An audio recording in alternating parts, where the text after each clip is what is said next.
Dear students, welcome to this channel. Students जो class 12 के बच्चे हैं उनके लिए यह वीडियो बहुत ही इंपॉर्टेंट होने वाला है, क्योंकि इंटोनिम्स के वो मोस्ट इंपॉर्टेंट प्रश्नों को शामिल किया गया जो कि हर बार आपके एग्जामिनेशन में पूछे जाते हैं। तो मैंने 25 ऐसे इंटोनिम्स को शामिल किया हुआ है जो कि हर बार यूपी बोर्ड एग्जामिनेशन में पूछे जाते हैं और आपके एग्जाम की दृष्टि से बहुत ही महत्वपूर्ण है। तो आइए चलिए देखते हैं उन इंटोनिम्स को। वर्ड्स एंटोनिम्स, तो अगर कहा जाए पहला हम लोग जो महत्वपूर्ण में मोस्ट इंपॉर्टेंट एंटोनिम्स में शामिल किया गया एंशिएंट। तो एंशिएंट का अर्थ होता है प्राचीन और उसका जो एंटोनिम्स हो जाएगा मॉडर्न। मॉडर्न के बाद तो हम लोग देखते हैं दूसरा जो हम लोग का वर्ड्स है एडवांस। तो एडवांस का क्या हो जाएगा रिट्रीट। थर्ड जो हमारा है बून। बून का क्या हो जाएगा कर्स। तो बून मतलब होता है वरदान और कर्स मतलब क्या होता है अभिशाप। बैरन BARREN बैरन। तो बैरन का जो हो जाएगा फर्टाइल। तो बैरन मतलब होता है बंजर और फर्टाइल मतलब क्या हो जाएगा उपजाऊ हो जाएगा। कॉनकॉर्ड, ये अगर देखा जाए हम लोग का जो पांचवा है कॉनकॉर्ड। तो कॉनकॉर्ड का मतलब क्या होता है समझौता करना। और जो कॉनकॉर्ड का हो जाएगा डिस्कॉर्ड। आगे बढ़ते हैं करप्ट। तो करप्ट का आप सभी लोग जानते भी हैं। करप्ट का मतलब क्या होता है। करप्ट का मतलब हो जाएगा यहाँ पर उसका जो एंटोनिम्स हो जाएगा हॉनेस्टी। तो करप्ट का क्या हो जाएगा हॉनेस्टी।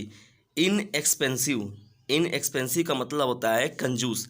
कोई व्यक्ति अगर खर्चीला नहीं होता है तो उसे हम लोग कहते हैं कंजूस के रूप में। तो इनएक्सपेंसिव का हो जाएगा स्पेंडर। स्पेंडर मतलब हो जाएगा ये कंजूस का क्या हो जाएगा खर्चीला। खर्चीलू आदमी को लोग स्पेंडर बोलते हैं। फ्रीडम। फ्रीडम का क्या हो जाएगा स्लेवरी।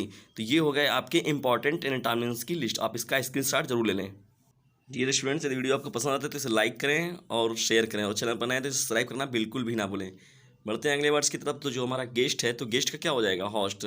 तो यहाँ होता है मेज़बान और मेहमान और मेज़बान। तो मेहमान गेस्ट का मतलब क्या हो जाएगा मेहमान हमारे यहाँ कोई अगर आता है अतिथि। और होस्ट का मतलब होता है मेज़बान यानी उन्हें संभालना। हम लोग बढ़ते हैं आगे। तो नॉलेज। नॉलेज नॉलेज का जो हो जाएगा इग्नोरेंस। नॉलेज का क्या हो जाएगा इग्नोरेंस। नॉलेज का मतलब होता है ज्ञान और यहाँ इग्नोरेंस का मतलब क्या हो जाएगा अज्ञान की बात होती है। पैट्रियट। पैट्रियट का मतलब होता है देशभक्त। और देशभक्त का अगर देखा जाए तो ट्रेटर। ट्रेटर मतलब होता है देशद्रोही या गद्दार के रूप में हम लोग बात करते हैं।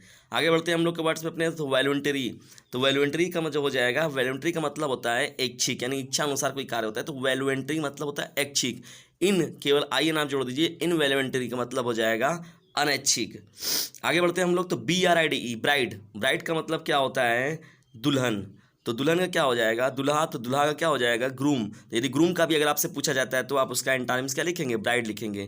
कॉनकेव और कॉन्वेक्स जो क्लास 10th में आप पढ़ रहे हैं 12th में साइंस साइड के बच्चों के लिए तो ये तो हमेशा से जान रहे हैं उनको कि कॉनकेव और कॉन्वेक्स का मतलब क्या होता है। तो कॉनकेव का मतलब अगर अवतल होता है तो कॉन्वेक्स मतलब उत्तल होता है।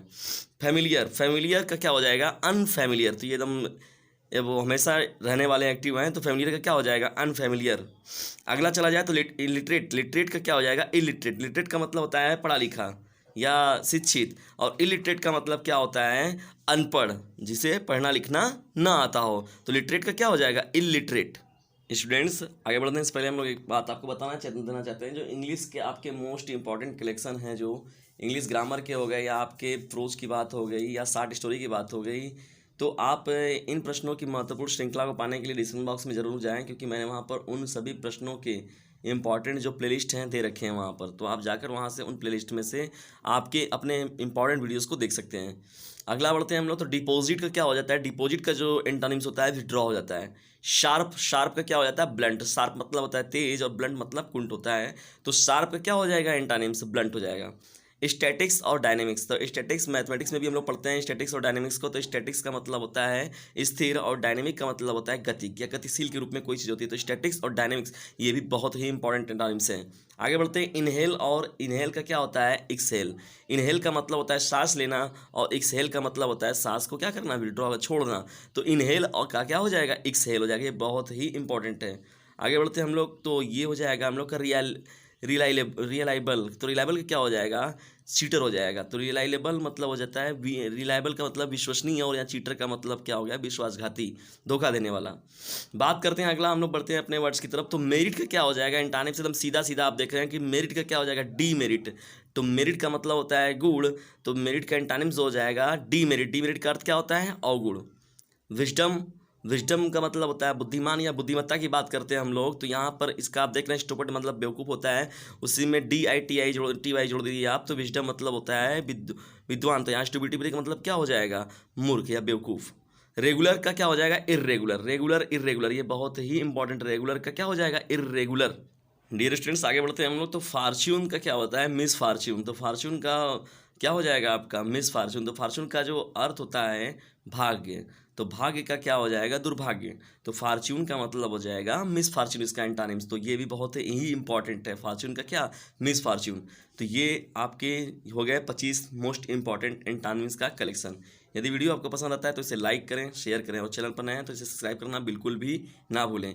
और आप चैनल से जुड़ जाएं। और मैंने चैप्टर वाइज अलग अलग चैप्टर के हिसाब से और हर विषयों के अकॉर्डिंग मैंने वहाँ पर प्लेलिस्ट बनाकर रखे हुए हैं। तो आप अगर चैनल पर जाते हैं तो वहाँ से आपको वो प्लेलिस्ट को नहीं, सब्जेक्ट वाइज हर इंपॉर्टेंट प्लेलिस्ट को आप आसानी से देख सकते हैं। तो वहाँ पर जाकर उन वीडियोज़ को आप ज़रूर देखें। और क्योंकि आपका एग्ज़ाम धीरे धीरे नज़दीक है और आपके पास समय बहुत कम ही बचा हुआ है, और एग्ज़ाम अचानक आएगा और चला जाएगा। 1-2 महीने आप वैसे भी घर पर बैठे ही हैं, लॉकडाउन चीज़ें हैं, समस्याएं हैं, तो परेशानियां हैं, बाहर नहीं निकलना है, तो किसी चीज़ का सेलिब्रेट नहीं कर सकते आप। तो आसानी से अपने घर बैठकर अच्छे से अपने अध्ययन पर फोकस करें, क्योंकि यदि आपका एग्ज़ाम होता है या नहीं होता वो तो बात की बात है। अगर नहीं होता है तब भी अगर आप पढ़े रहेंगे, स्टडी किए रहेंगे, तो उसका बेनिफिट आपको भविष्य में मिलेगा। यदि आप कोई एंट्रेंस एग्ज़ाम देते हैं, कोई अच्छे लेवल की किसी और यूनिवर्सिटियों के एंट्रेंस एग्ज़ाम बैठते हैं, किसी कम्पिटिटिव एग्ज़ाम बैठते हैं, तो ये सभी जो होंगे आपके लिए वहाँ पर प्लस पॉइंट काम करेंगे ही करेंगे। और साथ ही साथ आप अपने भविष्य को भी एक उज्जवल राह देंगे। इसलिए आप अपने समय को न गंवाएं और नियमित रूप से अपने अध्ययन को जारी रखें। एग्ज़ाम होना न होना प्रशासन सरकार के रूप में छोड़ दें, और लेकिन आप अपने तरीके से कोई गलती ना करें। आप अपनी पूरी तैयारियां एकदम अच्छे से करते रहें। Thanks for watching this video.